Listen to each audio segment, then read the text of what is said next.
ஹரே கிருஷ்ணா. ஓம் நமோ பகவத்தே வாசுதேவாய. ஹரே கிருஷ்ணா. ஸ்ரீமத் பாகவதம் ஸ்கந்தம் 9 அத்தியாயம் 18. மன்னர் யயாதி தன் இளமையை திரும்பப் பெறுதல் என்னும் தலைப்பில் பதம் 46. சப்தத்வீபபதிஹி சம்யக் பித்ருவத் பாலயன் பிரஜாக யத உபஜோஷம் விஷயான் ஜுஜூஷே அவ்யாஹதேந்திரியக. One by one. மீனிங்: சப்தத்வீபபதி 7 தீவுகளை கொண்ட முழு உலகத்திற்கும் எஜமானர். சம்யக் முற்றிலும். பித்ருவத் தன் தந்தையைப் போலவே. பாலயன் ஆண்டு வந்தார். பிரஜைகளை. யதா உபஜோஷம் அவர் விரும்பிய அளவுக்கு. வதிஷயான் பௌதீக சுகத்தை. ஜுஜுஷே அனுபவித்தார். அவ்யாகத இடையூறின்றி. இந்திரிய அவரது புலன்களுக்கு. டிரான்ஸ்லேஷன்: அதன் பிறகு 7 தீவுகளை கொண்ட முழு உலகத்திற்கும் அரசரான மன்னர் யயாதி ஒரு தந்தையைப் போல பிரஜைகளை ஆண்டு வந்தார். அவர் தன் மகனின் இளமையை ஏற்றுக்கொண்டதால் அவரது புலன்கள் பழுதற்றவையாக இருந்தன. மேலும் அவர் விரும்பிய அளவுக்கு பௌதீக சுகத்தை அனுபவித்தார். பதம் 47.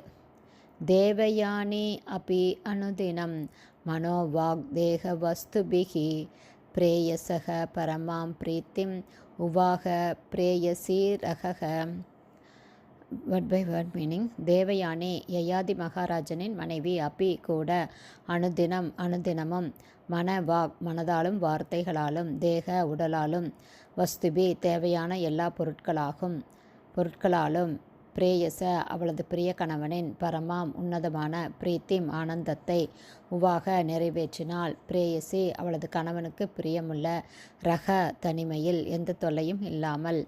டிரான்ஸ்லேஷன்: யயாதி மகாராஜனின் பிரியமுள்ள மனைவியான தேவயானி தனிமையான இடங்களில் தன் மனம், வார்த்தைகள், உடல் மற்றும் வேறு பல பொருட்கள் ஆகியவற்றை கொண்டு தன் கணவனுக்கு எப்போதும் இயன்றளவு அதிகமான உன்னத ஆனந்தத்தை கொடுத்து வந்தாள். பதம் 48. அயஜத் யக்ஞ புருஷம் க்ரதுபிர் பூரி தக்ஷிணைக சர்வதேவமயம் தேவம் சர்வவேதமயம் ஹரிம். ஒன் பை ஒன் மீனிங்: அஜயத் வழிபட்டார். யக்ஞ புருஷரான பகவானை. கிரதுபி பல்வேறு யாகங்களை செய்வதன் மூலம். பூரி தக்ஷிணை பிராமணர்களுக்கு ஏராளமான காணிக்கைகளை கொடுத்து.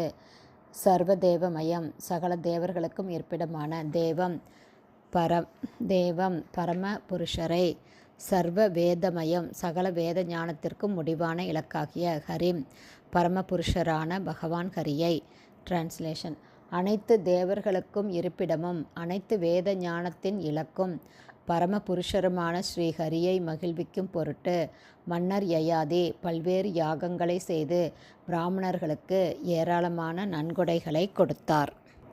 ஹரே கிருஷ்ணா. ஸ்ரீமத் பாகவதம் ஸ்கந்தம் 9 அத்தியாயம் 18. மன்னர் யயாதி தன் இளமையை திரும்பப் பெறுதல் என்னும் தலைப்பில் பதங்கள் 46, 47, 48 உடைய ஸ்ரீல பக்திவேதாந்த சுவாமி பிரபுபாதாவின் விளக்க உரை இத்துடன் நிறைவடைந்தது. ஹரே கிருஷ்ணா. குருதேவ் கி ஜெய்.